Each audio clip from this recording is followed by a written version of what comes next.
بسم الله الرحمن الرحيم نحمده ونصلي على رسوله الكريم أما بعد فأعوذ بالله من الشيطان الرجيم بسم الله الرحمن الرحيم قل يا أيها الكافرون لا أعبد ما تعبدون ولا أنتم عابدون ما أعبد ولا أنا عابد ما عبدتم ولا أنتم عابدون ما أعبد لكم دينكم ولي دين صدق الله العظيم اللهم صل على سيدنا محمد وعلى آل سيدنا محمد وبارك وسلم.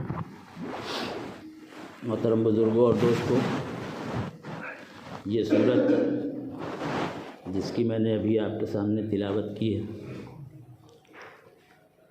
اس سورت میں چھوٹی چھوٹی 6 آیتیں. اس سورت کا مضمون سورۃ الکافرون ہے. عام طور سے ذہنوں میں یہ آتا ہے کہ مکہ مکرمہ میں ایک بات کہی گئی تھی، یہ ہمارے لیے قیامت تک کے لیے ایک اصولی موقف سمجھانے کا ذریعہ ہے. اس وقت تمام زمانوں کے مقابلے میں اس مضمون کی مسلمانوں کو سب سے زیادہ ضرورت ہے، اس اعلان کی ضرورت ہے. آج دنیا کے جو حالات ہیں اور خاص طور سے ہمارے ملک کے جو حالات ہیں، کفر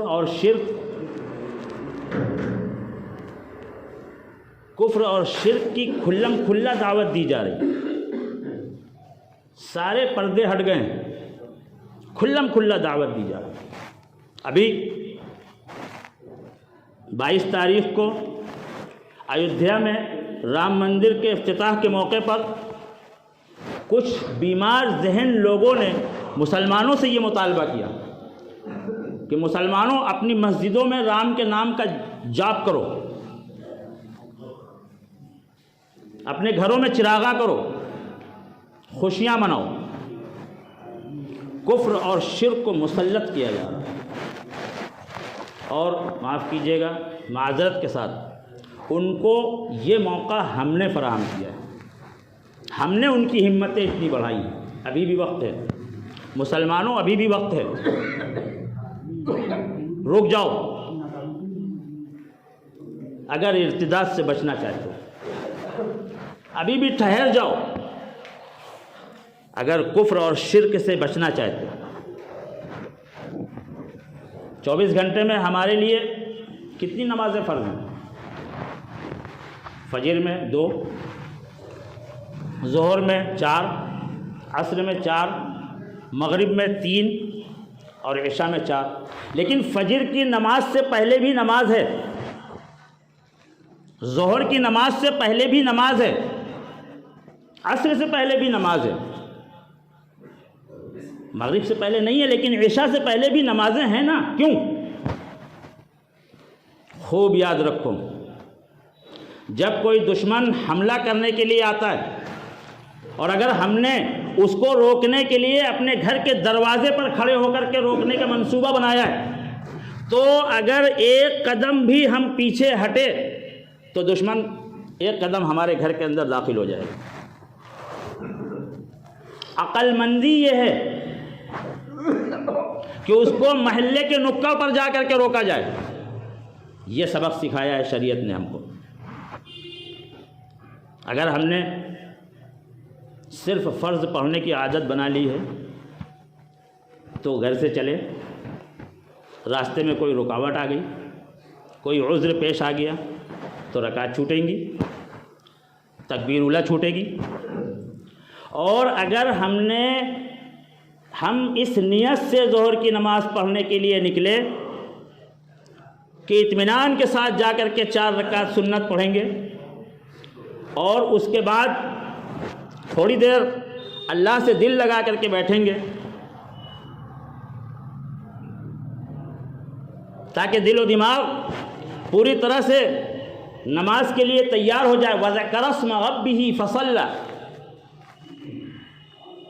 یہ نعمت تزکیے کی برکت سے ہی حاصل ہوتی ہے. اسی لیے اللہ تعالیٰ نے کہا قد افلح من تزکا. اس ترتیب پر غور کریں. قد افلح من تزکا وذکر اسم ربہ فصلی. کہ یہ راز، یہ کامیابی کا راز جن کو مل جاتا ہے وہ یہ جانتے ہیں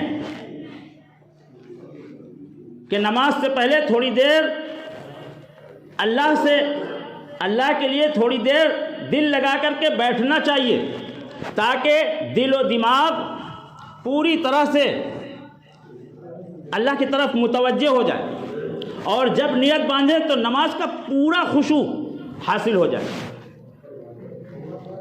تو یہ نماز سے پہلے اللہ کو یاد کرنا، تھوڑی دیر اللہ کا نام لینا، اللہ کو یاد کرنا. قد افلح من تزکا، اسی کو یہ کامیابی ملتی ہے، اسی کو کامیابی کا یہ راز ملتا ہے جو اللہ کو یاد کرتا ہے، اللہ سے دل لگاتا ہے، پھر فرض ادا کرتا ہے.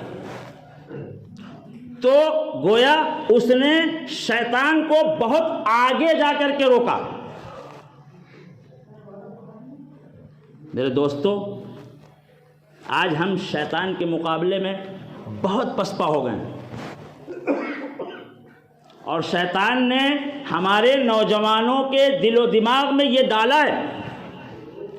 اور شیطان صرف جنات نہیں ہوتے، یہ خیال دل سے نکال دو کہ شیطان صرف جنات ہوتے ہیں. شیطان انسان بھی ہوتے ہیں، ہمارے اور آپ کے بیچ میں ہوتے ہیں، اور ہم کو یہ سمجھاتے ہیں کہ نماز پڑھنا کوئی ضروری نہیں. نماز سے زیادہ ضروری اخلاقیات ہیں، معاملات ہیں. جھوٹ نہ بولو، گالی گلوچ نہ کرو، پہلے اچھے انسان بن جاؤ، پھر نماز پڑھنا. نماز کوئی ضروری نہیں. ماشاء اللہ، گویا پہلے بیماری دور ہو جائے اس کے بعد دوا کھائیں گے. ابھی دوا کھانے کی ضرورت نہیں ہے، جب ٹھیک ہو جائیں گے تب اس کے بعد دوا کھائیں گے. یہ ہم کو ہمارے اور آپ کے بیچ میں رہنے والے شیاطین سمجھاتے ہیں، اور وہ انسان ہوتے ہیں. اور ان شیاطین کا تعارف کرایا ہے قرآن نے من الجنۃ والناس کہہ کر، کہ یہ کون کون ہیں جو ذہنوں کو بگاڑتے ہیں، جو وسوسے ڈالتے ہیں، جو اللہ کے دین سے دور کرتے ہیں. اللہ تبارک و تعالی نے اس آیت کے ذریعے سے یہ بتایا ہے من الجنۃ والناس الذی یوسوس فی صدور الناس، جو ذہنوں کو بگاڑ دیتے ہیں. من الجنۃ والناس کون ہے وہ انسانوں کی اولاد بھی ہیں، وہ جناتوں کی اولاد بھی ہیں. اور یہی شیاطین انہی شیاطین نے نوجوانوں کے ذہنوں میں یہ ڈالا ہے کہ سنت ہی تو ہے، سنت کوئی ضروری نہیں ہے. کوئی ضروری نہیں ہے کہ ہم اپنی زندگی کا ہر کام سنت کے مطابق کریں. کیا ضرورت ہے کہ تم داڑھی رکھو؟ کیا ضرورت ہے کہ تم مسنون لباس پہنو؟ کیا ضرورت ہے کہ تم ٹوپی لگا کر کے نماز پڑھو؟ یہ مولویوں کا کام ہے، تم مولوی تھوڑے ہو. کوئی ضرورت نہیں ہے کہ ٹخنے کھول کر کے نماز پڑھو یا ٹخنے کھول کر کے رہو. زندگی کا کوئی کام سنت کے مطابق کرنا کوئی ضروری نہیں ہے. یہ سمجھاتے ہیں ہم کو شیطان، اور وہ ہمارے بیچ ہوتے ہیں. اس طرح سے پسپائی کا سبق پڑھایا گیا، اور ہم پسپا ہوتے ہوتے کہاں تک پہنچ گئے. میرے دوستو، آج ضرورت اس بات کی ہے کہ ہم جاگیں. اگرچہ بہت دیر ہو چکی، بہت دیر ہو چکی ہے، لیکن آج بھی اگر ہم سنبھل جائیں اور آج ہم یہ فیصلہ کریں کہ ایک ایک سنت کو اور ایک ایک نفل کو، اس کا اہتمام ہم فرض کی طرح کریں گے، جس طرح حضرات صحابہ کرام کرتے تھے۔ اللہ کے رسول صلی اللہ تعالیٰ علیہ وسلم نے حضرات صحابہ کرام کی جیسی تربیت کی تھی، ہم اپنی ذات کی، اپنے آپ کی، اپنے بچوں کی، اپنے گھر والوں کی ایسی تربیت کریں گے انشاءاللہ، اگر ایمان بچانا چاہتے ہیں، اگر کفر، شرک اور ارتداد سے بچنا چاہتے ہیں۔ کیا ہو گیا ہے ہمیں؟ کسی نے کہہ دیا کہ ٹوپی لگانا ضروری نہیں ہے، ہم ننگے سر ہو گئے۔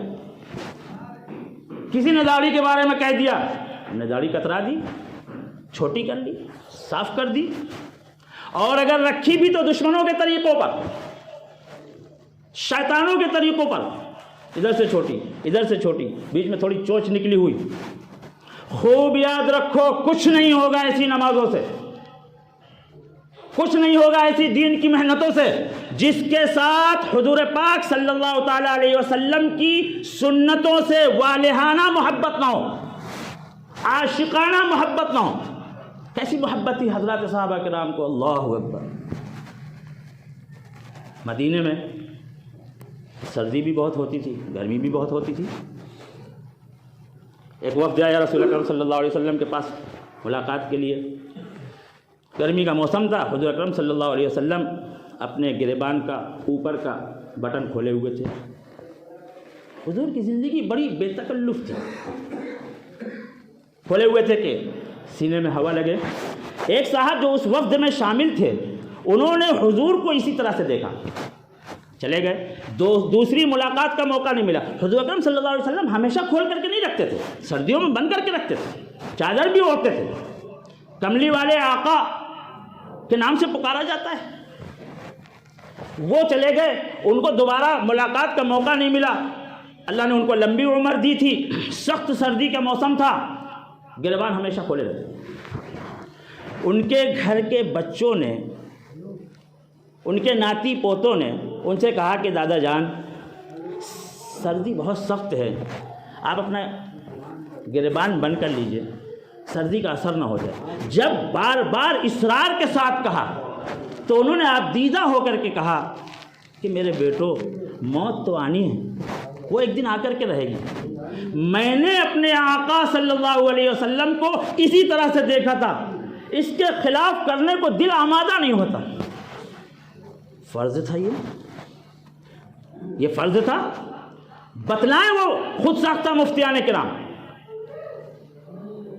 جو گوگل سے دیکھ کر کے کچھ یہاں وہاں سے اس اسٹال میں بیٹھ کر کے، اس ہوٹل میں بیٹھ کر کے کچھ اردو کی کتابیں پڑھ کر کے، کچھ رکھ کر کے جو ان کو خود سمجھ میں نہیں آتی۔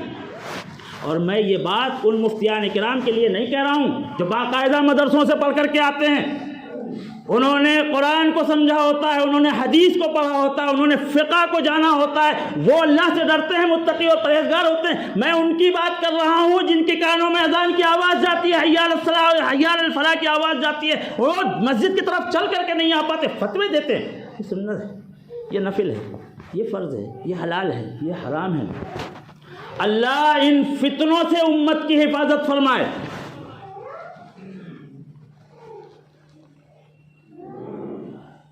ڈر لگتا ہے، آج ہم کہاں پہنچ گئے، ہم کتنی پسپائی اختیار کر چکے ہیں۔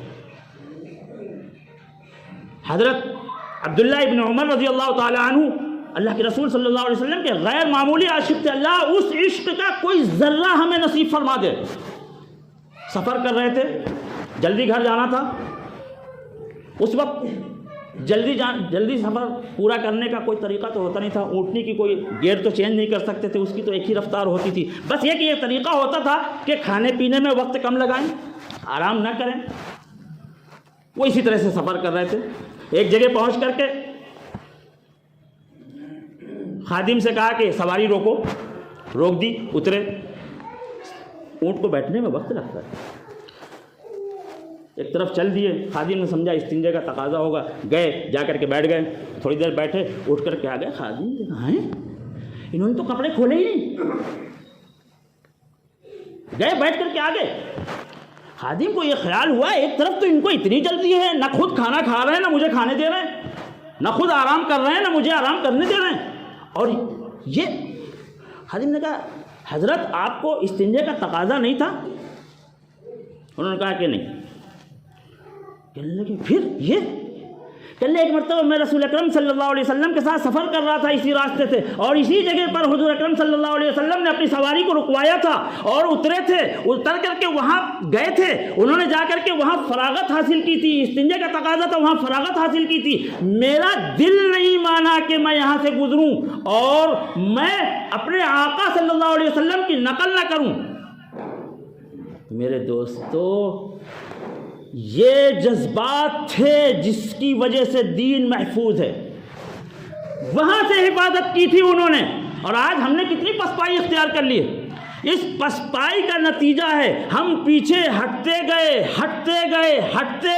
یہاں تک کہ کفر اور شرک کی ہمتیں اتنی بڑھ گئیں کہ وہ ہم سے شرک کا مطالبہ کر رہے ہیں ہماری مسجد کے اندر، ہم سے شرک اور کفر کا مطالبہ کر رہے ہیں ہمارے مدرسوں کے اندر۔ اور ایک بات یاد رکھو دوستو، جہاں تک میری یہ بات جا رہی ہے، جو بھی سن رہا ہے اللہ مجھے بھی توفیق دیں، ایک بات خوب اچھی طرح سے یاد رکھو کہ جب پہلا قدم ہم نے پیچھے ہٹایا تھا تو کسی نے نہیں سوچا تھا کہ نوبت یہاں تک پہنچ جائے گی، لیکن اللہ تبارک و تعالیٰ نے قرآن کے اندر بہت پہلے یہ بتا دیا تھا کہ یہود و نصارہ تمہاری ٹوپیاں اتروا دینے سے خوش نہیں ہوں گے، وَلَن تَرْضَىٰ عَنْكَ الْيَهُودُ وَلَا النَّصَارَىٰ حَتَّىٰ تَتَّبِعَ مِلَّتَهُمْ، وہ تم سے تمہاری ٹوپیاں اتروا دینے سے خوش نہیں ہوں گے، صرف تمہاری داڑیاں کٹوا دینے سے خوش نہیں ہوں گے، صرف سنتیں چھوڑ دینے سے تم سے خوش نہیں ہوں گے، صرف نوافل چھوڑ دینے سے تم سے خوش نہیں ہوں گے، ایک دن آئے گا کہ وہ تم سے تمہارے ایمان کا مطالبہ کریں گے۔ وَلَن تَرْضَىٰ عَنْكَ الْيَهُودُ وَلَا النَّصَارَىٰ حَتَّىٰ تَتَّبِعَ مِلَّتَهُمْ، کہ وہ تمہارے ہاتھوں میں کنگن پہنا دینے سے خوش نہیں ہوں گے، تم کو زنانے بنا دینے سے خوش نہیں ہوں گے، وہ تم سے تمہارے دین کا مطالبہ کریں گے۔ اور مسلمانوں کیا تم ان کے مکمل دین کو اختیار کرنے کے لیے تیار ہو؟ اگر تیار نہیں ہو تو پھر پیش قدمی کرنی پڑے گی۔ وآخر دعوانا الحمدللہ رب العالمین۔ السلام علیکم ورحمۃ اللہ وبرکاتہ۔ اگر آپ کو ہماری بات پسند آئی ہو تو اسے لائک اور شیئر ضرور کریں، اور ہاں ہمیں سبسکرائب اور فالو کرنا نہ بھولیں تاکہ دینی معلومات اور تاریخ اسلام کی کوئی بھی بات آپ مس نہ کریں، اور ہمارا ہر ویڈیو سب سے پہلے آپ کے پاس پہنچے۔ تو جڑے رہیے ہمارے ساتھ اور دیکھتے رہیے ہمارا اسلامی چینل محمد طٰہٰ کی بات۔